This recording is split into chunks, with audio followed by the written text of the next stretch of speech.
Assalamualaikum warahmatullahi wabarakatuh. Salam sejahtera untuk kita semua. Hai teman-teman mahasiswa, apa kabar? Semoga kita semuanya dalam keadaan sehat dan tetap semangat ya dalam menjalani aktivitas setiap harinya.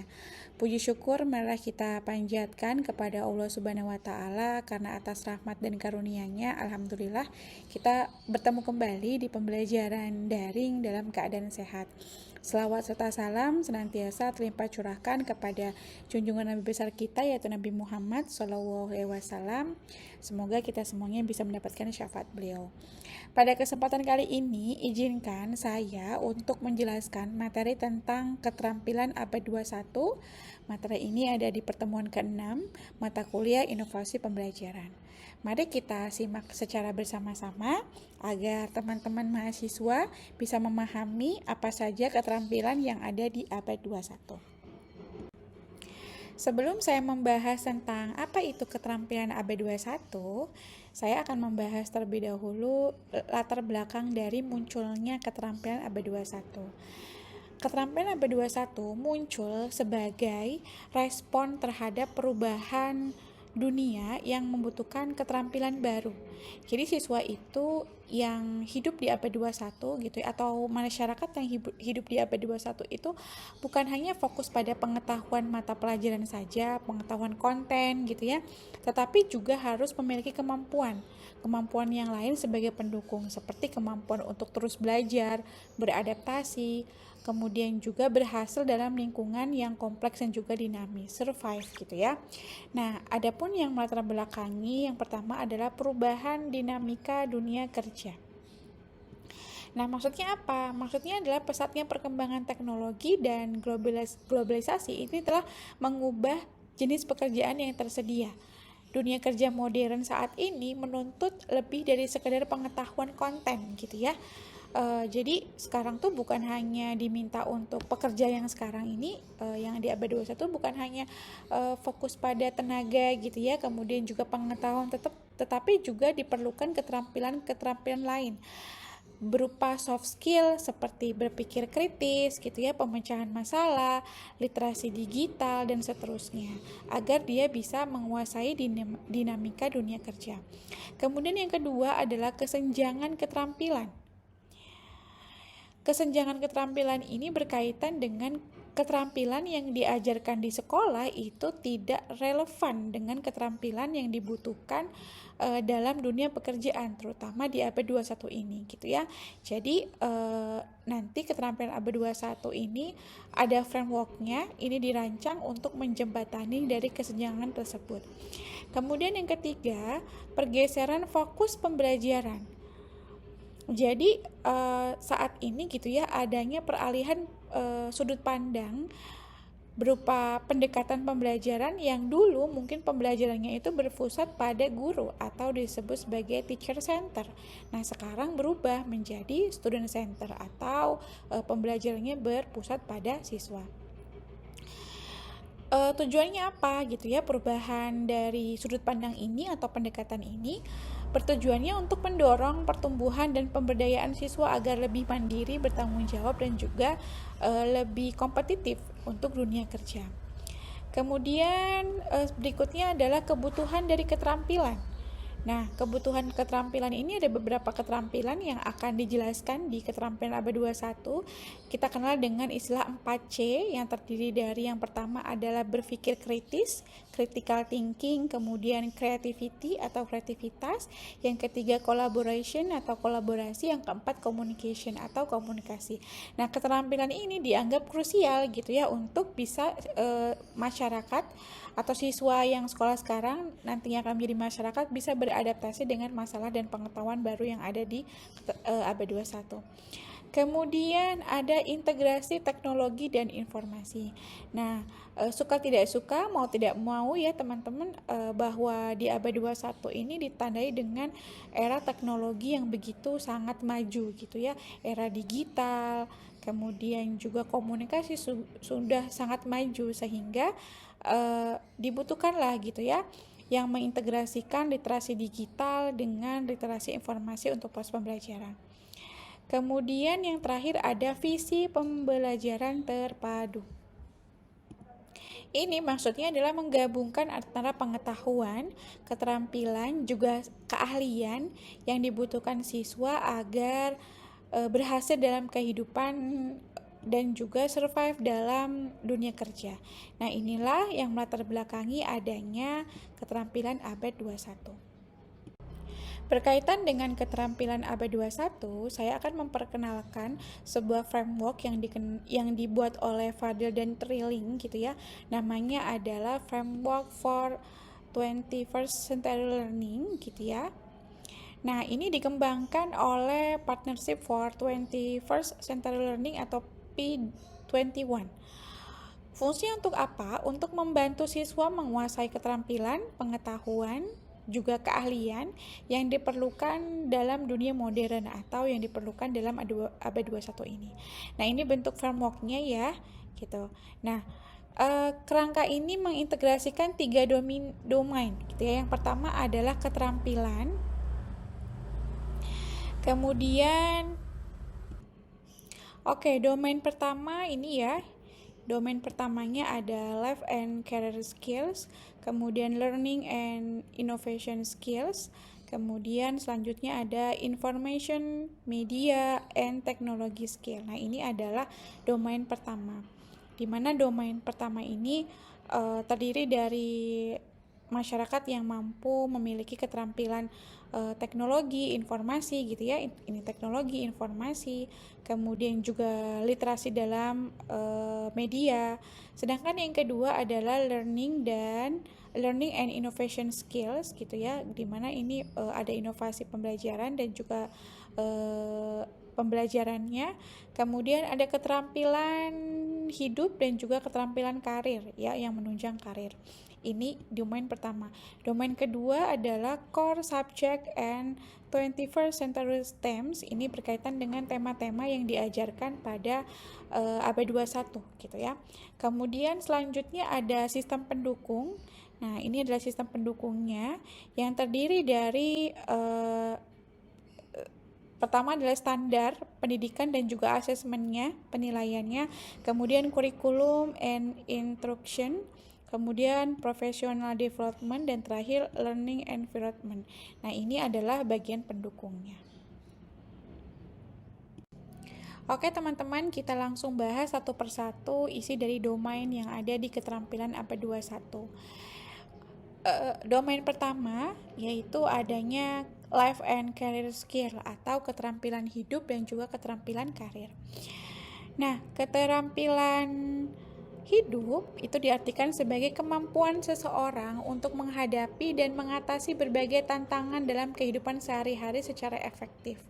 Keterampilan ini meliputi kemampuan berpikir kritis gitu ya, kemudian juga mengelola emosi, mengambil keputusan sampai dengan bisa beradaptasi. Kemudian yang kedua ada keterampilan karir atau career skill. Nah, keterampilan ini merupakan kemampuan yang mendukung seseorang tuh untuk bisa berhasil dalam dunia kerjanya dan bisa berkembang secara profesional gitu ya. Seperti keahlian teknis, kemudian juga memiliki etika kerja yang baik, berkomunikasi. Nah, itu juga termasuk ke dalam keterampilan career. Kemudian keterampilan dua-dua ini gitu ya, maksudnya keterampilan hidup dan karir ini sangat dibutuhkan untuk seseorang hidup di abad 21 dalam suatu menyelesaikan pekerjaannya.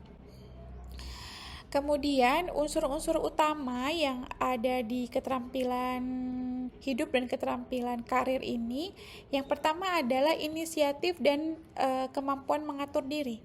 Artinya, kemampuan ini berfungsi untuk belajar secara mandiri, bisa dia mengambil keputusan sendiri, bahkan di saat-saat tertentu dia tidak menunggu untuk instruksi dari atasan gitu ya. Dia bisa inisiatif mencari suatu informasi, aktif mencari peluang-peluang belajar gitu ya, mampu mengelola waktu, bertanggung jawab, dan seterusnya. Kemudian yang kedua, bisa berinteraksi secara sosial dan juga budaya. Ini berkaitan dengan kemampuan berkomunikasi dan kerjasama gitu ya, dengan orang lain. Kemudian orang lain tersebut misalnya dari berbagai latar belakang sosial dan budaya yang berbeda. Ini sangat penting ya teman-teman di dunia kerja, karena kan di dunia kerja itu bukan hanya terdiri dari satu suku yang sama gitu ya, bisa multikultural, dia dari berbagai suku, agama dan seterusnya. Kemudian yang ketiga ada akuntabilitas dan juga produktivitas. Nah, ini maksudnya apa? Akuntabilitas ini berarti bertanggung jawab atas tindakan dan hasil kerja yang dilakukan gitu ya. Sedangkan produktivitas ini mampu menghasilkan karya yang berkualitas dengan waktu yang sangat efisien. Kemudian yang terakhir ada leadership dan juga tanggung jawab. Nah, leadership di sini berkaitan dengan kemampuan diri untuk memimpin ya gitu, baik untuk memimpin diri sendirinya maupun memimpin orang lain. Kemudian begitu juga tanggung jawab gitu ya, seseorang yang hidup di abad 21 ini harus memiliki tanggung jawab dalam karir maupun hidupnya. Oke, yang selanjutnya masih ngomongin di domain pertama, ada learning and innovation skill, di mana ini adalah inti dari keterampilan abad 21.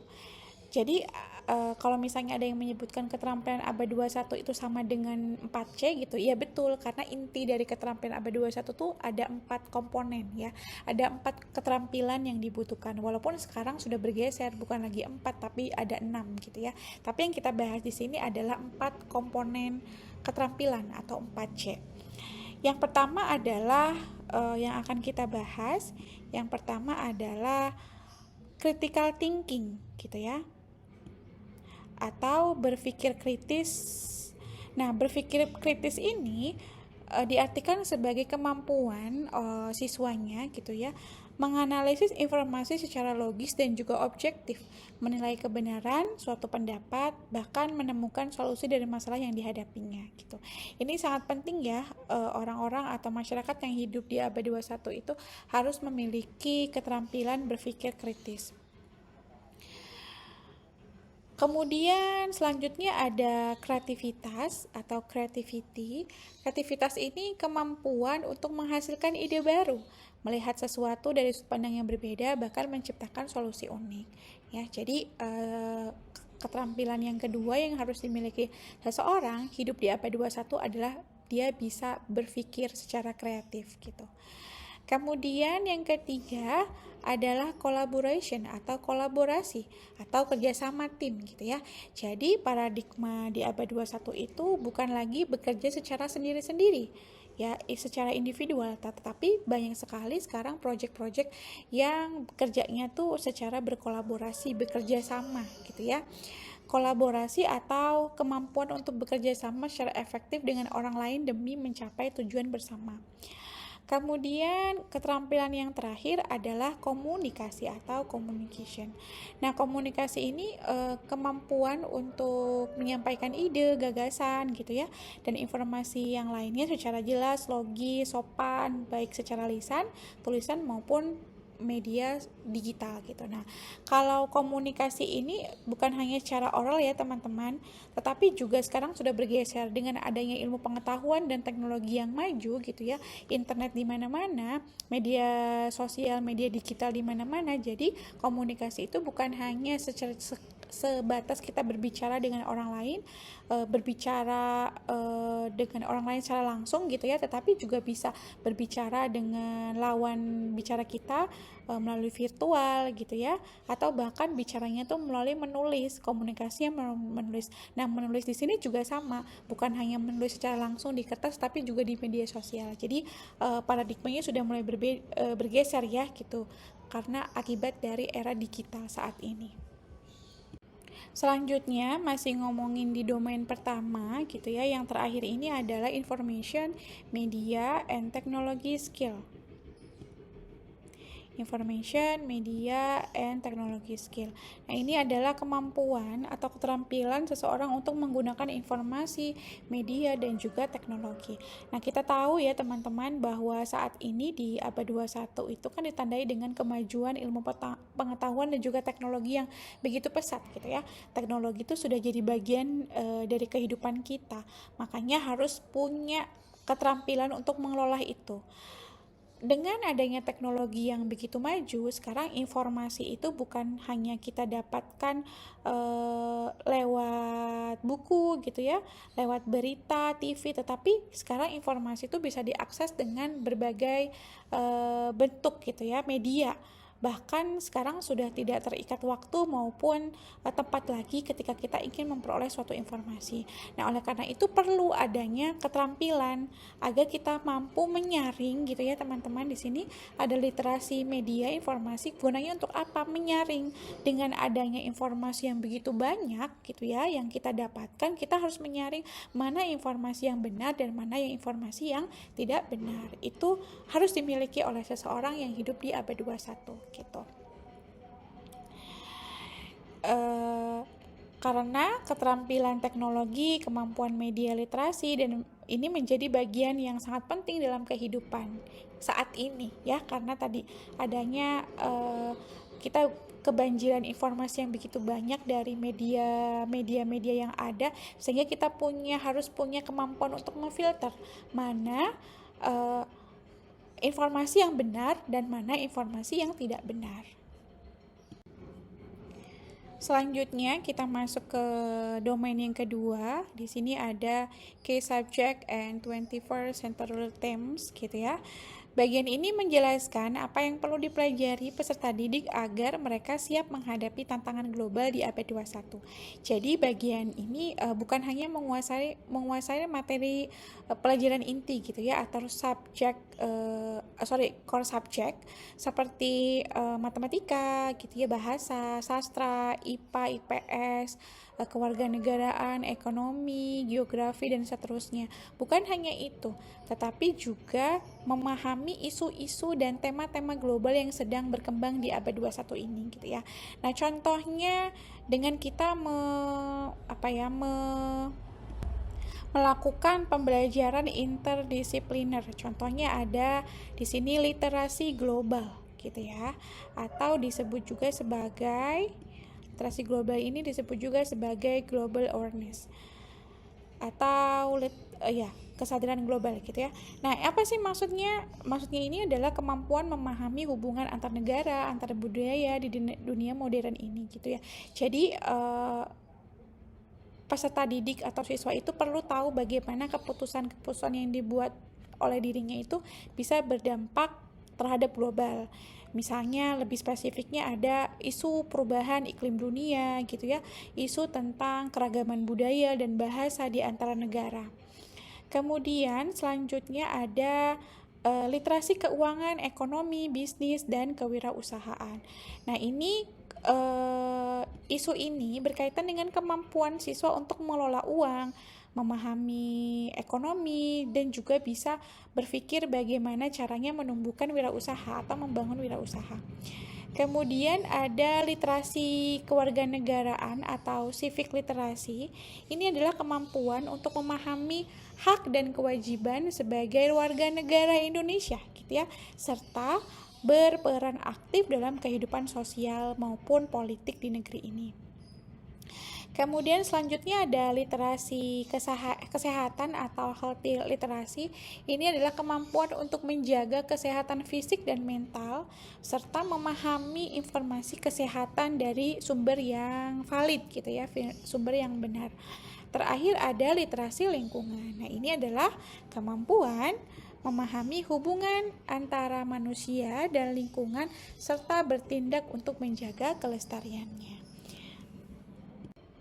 Selanjutnya, domain yang terakhir ada sistem pendukung atau support system. Bagian ini menjelaskan unsur-unsur penting yang membantu siswa benar-benar menguasai keterampilan B21 gitu ya. Bukan hanya mempelajari teori saja. Nah, ini sistem pendukung ini juga disebut sebagai elemen-elemen penting yang saling kerjasama antara proses pembelajaran, di mana proses pembelajaran itu bisa menumbuhkan keterampilan abad 21. Oke, yang pertama ada standar keterampilan abad 21. Nah, ini berkaitan dengan acuan atau pedoman untuk memastikan pembelajaran itu relevan dengan tuntutan zaman gitu ya. Kemudian yang kedua adalah penilaian keterampilan ABD21. Ini juga sama ya, dimana dalam pembelajarannya itu bukan hanya menilai tentang kognitifnya, tetapi juga keterampilan yang lain yang bisa berkaitan dengan ABD21. Yang ketiga ada kurikulum dan instruksi keterampilan ABD21, di mana ABD21 ini kurikulum yang ada itu mengembangkan keterampilan ABD21 gitu ya. Seperti yang saat ini ada kurikulum Merdeka, ini juga sudah muatannya mengembangkan keterampilan ABD21. Kemudian mengembangkan profesional keterampilan ABD21, ini berkaitan dengan keprofesionalitasan dari guru gitu ya.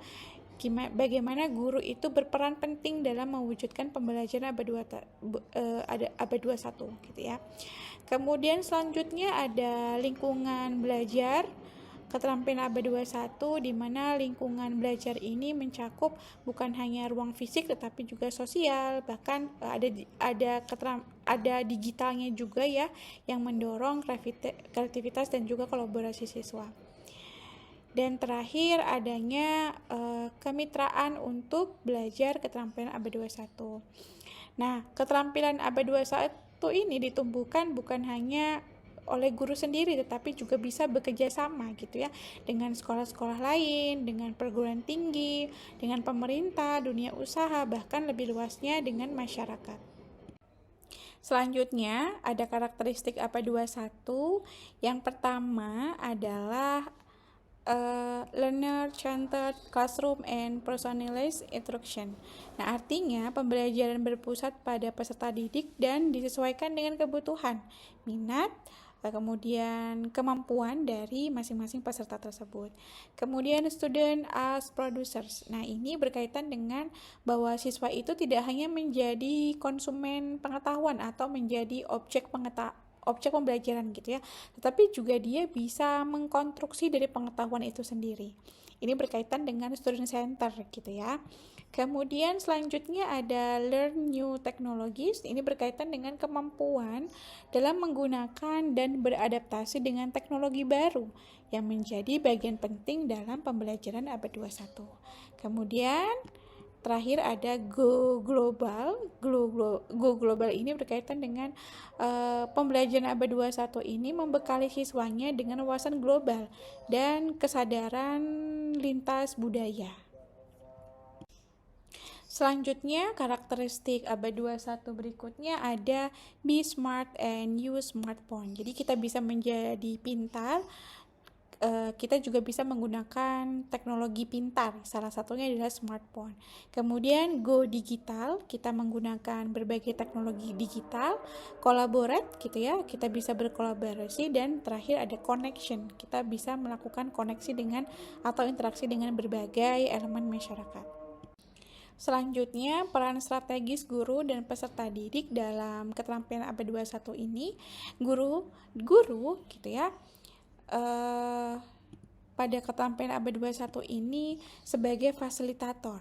Jadi pembelajarannya itu berpusat pada siswa yang melakukan pembelajarannya, siswa yang mengkonstruksi pengetahuannya, sedangkan guru hanya membantu, memfasilitasi atau menjadi fasilitator dalam proses pembelajaran. Kemudian metode pembelajarannya itu kreatif, harus berpegang pada prinsip bahwa setiap individu itu adalah memiliki keunikan gitu ya. Jadi nanti pada saat implementasi keterampilan ABD21 dalam proses pembelajaran, guru itu memberikan pandangan gitu bahwa setiap siswa itu memiliki gayanya masing-masing, minatnya masing-masing, punya keunikan masing-masing yang nggak bisa disamaratakan dengan semua siswa gitu ya, sehingga nanti feedback untuk masing-masing siswanya juga berbeda.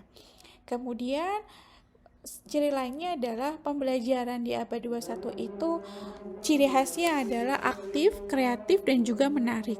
Contohnya pembelajaran yang bisa diterapkan berupa metode pembelajaran PBL, Problem Based Learning, PJBL, Project Based Learning, dan juga Contextual Learning. Demikianlah teman-teman yang bisa saya sampaikan terkait dengan inovasi pembelajaran berupa keterampilan abad 21. Mudah-mudahan materi ini bisa dipahami oleh teman-teman. Kita ketemu di video berikutnya ya. Terima kasih. Wassalamualaikum warahmatullahi wabarakatuh.